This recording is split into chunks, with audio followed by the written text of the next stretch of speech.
Coming your way on the Lakers Report, we're going to take a look at the new and updated top 10 candidates to replace Frank Vogel as the next head coach of the Purple and Gold. Also, Phil Jackson returning to the Lakers to a certain degree, a little bit weird. But first, this is why you subscribe to the channel. When the Lakers do hire a head coach, we'll break it down in addition to giving you multiple videos per week on all things Lakers during the year and during the offseason. So hit that red subscribe button down below. The road to 50,000 subs is on and popping.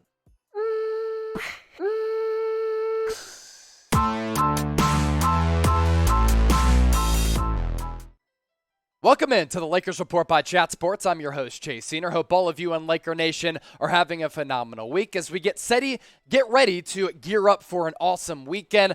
I know a bunch of you living in California can really do anything at your disposal. And if you're living in California and beyond, I hope you're all putting together plans to have a great weekend. So coming up on today's show, updated Lakers head coaching hot board. We'll take a look at our new top 10 candidates to replace Frank Vogel based on new names who have entered the fold and the latest Lakers rumors. And we'll also get to Phil Jackson as well. Now, the Lakers are certainly taking their time with this hiring process. We talked about that earlier this week. That coming from Adrian Wojnarowski of ESPN. They're going about this in a different way as compared to other organizations across the association. Lakers kind of interviewing a couple of coaches at a time, whereas sometimes other teams handle the process in a different manner. And how about this report? Can't wait to talk about Phil Jackson. He is going to be, quote, significantly involved in the Lakers head coaching decision. And I think this is weird on a variety of fronts. A very country club feel for the Lakers right now. And I'm not sure that's necessarily a good way to operate your business, just basically leaning on people who have ties to your organization. Phil Jackson has been out of the NBA game for a really long time. And when he was helping to run the New York Knicks, he was like living outside of New York, not even helping them with their basketball operation. So what type of help is going to be able to give the Lakers in this head coaching search other than bringing a little bit of gusto and swagger to the table and also bragging about all of his championships? Now, this coming from Sam Amick of The Athletic. He said this: make no mistake, there are powerful people close to the Lakers who are not thrilled with the reality that Jackson's voice is being taken into account here when he has no formal position with the franchise. You like it or not, though, Buss has relied on this sort of informal counsel from people she trusts for years now. And again, I don't think this is a good thing for LA. This is a very country club feel. Talking about Kurt Rambis being involved in Frank Vogel's coaching meetings. That's no way to run a franchise and to have any semblance across your coaching staff. And now you're in a desperate position where you had a bad year this past year when everything went wrong. There is influx on that roster, in this front office, now on the coaching staff, and you're going back to the well of trying to bring Phil Jackson into the fold. Very, very odd. And if you look at some of the better organizations in the NBA right now, they are proactive. They are very creative. They are always willing to adapt, evolve, and adjust as the game changes and as things change in society. And you're going back to Phil Jackson when he hasn't coached in a really long time, and he's a little bit out of touch right now. And how hard is he willing to work considering his resume or lack thereof with the New York Knicks? So much to get to and still unpack on today's show. But first, I want to hear from you in the comments section as we certainly voice our opinions, but we want you to voice your opinions as well and speak your mind down below. Who do you want as the Lakers' next head coach?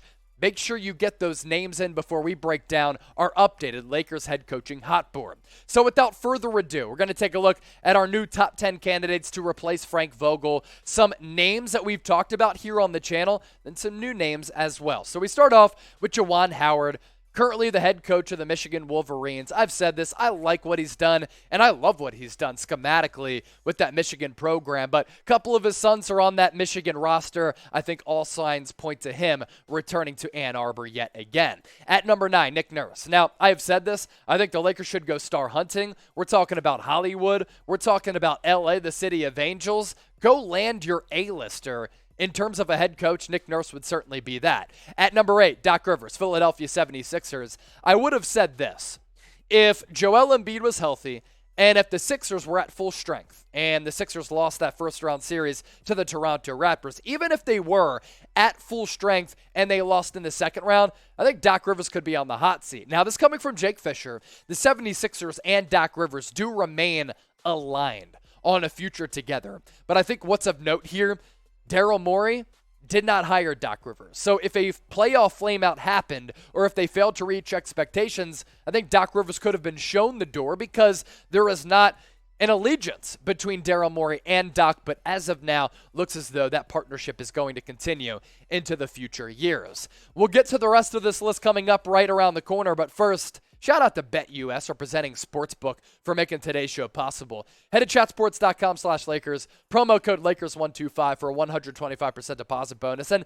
yes, the Lakers are not in the playoffs, but if you want to bet on the NBA Finals and the NBA playoffs, NBA Finals odds are updated right now. The Golden State Warriors were number one. Now that they're deadlocked in a very good series with the Memphis Grizzlies, they're at number two. Right after the Phoenix Suns at plus 175, Boston Celtics at 3 at plus 450, followed by the Miami Heat and the Milwaukee Bucks. Get your bets in, chatsports.com/Lakers, promo code Lakers125. A current assistant with the Golden State Warriors, Mike Brown, has been rumored to be interested, and maybe that interest is a little bit mutual. This guy has a lot of experience as a head coach in the NBA. And a big reason why he's being linked to this Lakers job, at least on the rumors front, LeBron's former coach in Cleveland from 2005 to 2010. And we know that it's been somewhat of a revolving door with head coaches in LeBron's career. Also, Steve Kerr's assistant in Golden State since 2016. He did some good things with LeBron in Cleveland. And since being with Golden State, the Warriors being able to learn and get tutored by one of the best and most well-run organizations in the sport is certainly a good thing. Now, you look at his head coaching resume, he's won a lot of games, certainly. 2005, 2010, won about 66% of his games. With the Lakers, some familiarity with this organization. 2011 to 2013, about 60% of his games that he won, which is pretty solid. He went back to Cleveland 2013-14, was not a good year. Really the worst year of his coaching career up to this point, 33-49 record. We pivot ahead to number 6 on our list. Will Hardy, a new name on this list, current assistant with the Boston Celtics, and he has started to really impress a lot of people. He's 33 years old. He coached with Greg Popovich in San Antonio before joining Ime Udoka in Boston this year. And when it comes to Ime Udoka, I think what he's done with the Celtics has been magnificent. Celtics got off to a slow start. He was trying to find his way as a head coach, but really since the All-Star break, they've been one of the best and hottest teams in the NBA. Their defense has been absolutely phenomenal, swarming and suffocating. So anytime you can tap into that coaching tree of the, quote, next up, maybe the Lakers do decide to go that route. Now, I want to ask you this because this is somewhat interesting. Do you have a preference? What type of head coach would you want? A young guy or an experienced guy? Let me know in the comment section. Y for young or E for experience. Will Hardy would certainly fit the bill for a young coach. At number 5, Phil Handy, longtime trainer at the NBA level, current assistant with the Los Angeles Lakers. And I thought this was of note too, is that when Frank Vogel was fired, the Lakers did not just deplete their entire coaching staff. That did include Phil Handy. Now, Phil Handy wants to be a head coach, and he said this: I'm ready to take on my own team and direct the ship in that fashion. It's been a tremendous learning curve for me over the last 11 years, and probably within the last 3 years, I've really started to put myself in a position to be looked at as a head coaching candidate and head coach material, just learning more things about defenses and offenses and breaking down X's and O's and all that type of stuff. And for Phil Handy, longtime trainer, now a longtime assistant, he's been able to train some of the greats in the game, like LeBron James right now, like Kobe Bryant back in the day. His resume on that front, from a skill development standpoint, makes him a viable head coaching candidate. And I think his time is going to come at some point. And then him being on the bench of an NBA team for a little while now certainly helps that experience as well. Now, as I mentioned a little bit earlier, when the Lakers do make a decision at that head coaching spot, we'll be the first channel to let you know. We are closing in on 44,000 subs to honor the great Jerry West. So if you want multiple videos per week, and if you love the Lakers, this channel is certainly for you. All the best Lakers news and rumors all year long. YouTube.com/LakersTV, or hit that red subscribe button. At number 4, Mark Jackson, former head coach of the Golden State Warriors, current lead analyst on the ESPN broadcast during the regular season as well as in the playoffs. And This guy's done a great job broadcasting, did a really good job as a head coach too.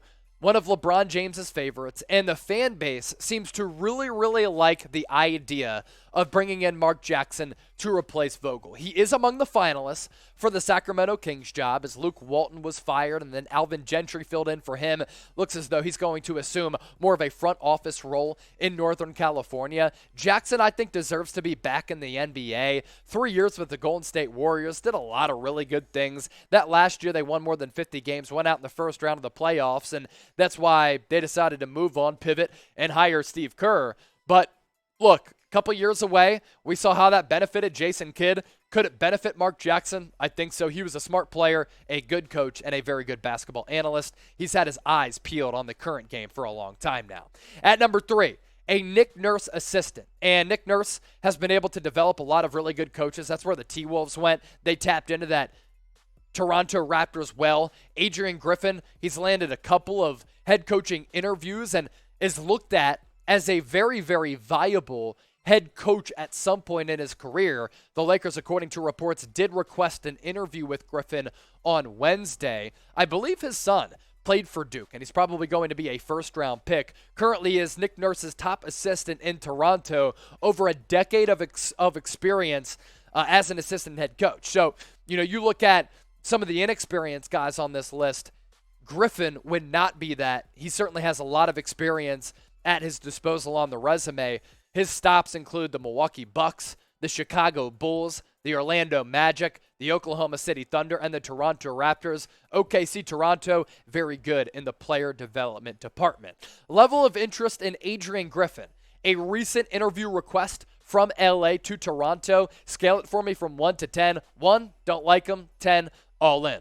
2 more coaches to get to. Number 2, Quin Snyder. He has now gone down on our list. Previously, he was atop our list, and he's done a bunch of great things with Utah. Really, it comes down to this. Is Utah going to blow it up? Are they going to rebuild? Are they going to trade Donovan Mitchell and or Rudy Gobert? Those are realistic avenues to rebuild that franchise. Now, according to reports, Snyder does not view Los Angeles as, quote, an attractive landing spot if he does leave the Jazz. And it's not for everybody, right? You're in a pressure-packed environment, a pressure cooker. It's not an easy place to coach because your leash is somewhat short, especially when you're coaching LeBron James. The big storyline to monitor here with Quin Snyder, will the Jazz blow it up? Will they decide to rebuild? And if that's the case, will Quin Snyder be a part of that rebuilding process, or will he go elsewhere to continue his coaching career? Number 1 on our list, appearing at that top spot for the first time, it's Darvin Ham, assistant coach for the Milwaukee Bucks. I thought Kendrick Perkins, what he said the other day, was pretty good. He says, look, Darvin Ham, it's a matter of time before he lands a head coaching gig. And the Mike Budenholzer coaching tree has been pretty impressive. Now, Darvin Ham does have ties to the Lakers as well. Like a couple of the coaches on this list was with LA 2011 to 2013, with Coach Bud in Atlanta 2013 to 2018, and then with him in Milwaukee from 2018 until now. Coach Bud, man, I mean, Quin Snyder, Kenny Atkinson, now Darvin Ham, the coaching tree is pretty impressive. Ham is reportedly among the finalists for the Charlotte Hornets head coaching job, and I think that is a desirable job as well. The Charlotte Hornets, LaMelo Ball, Bridges, a couple of really good young players on that team.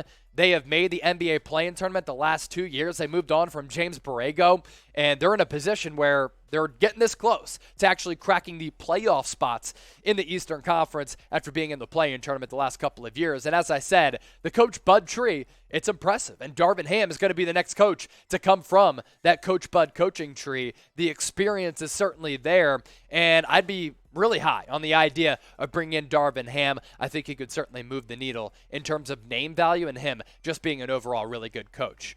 Do want to give some shout outs to some recent subscribers. Appreciate all of you for rocking and rolling with us, making the Lakers Report a part of your day and your weeks. Chris Sy, Tashi James, Julio Lainez, Juice, and Odera Kama, all recent subscribers. If you haven't subscribed, make sure you hit that red subscribe button. And our Lakers updated head coaching hot board goes as such. Juwan Howard, Nick Nurse, Doc Rivers, Mike Brown, Will Hardy, Phil Handy, Mark Jackson, Adrian Griffin, Quin Snyder, Darvin Ham. If we predict this to be true, we are just geniuses. Already, I think we are geniuses.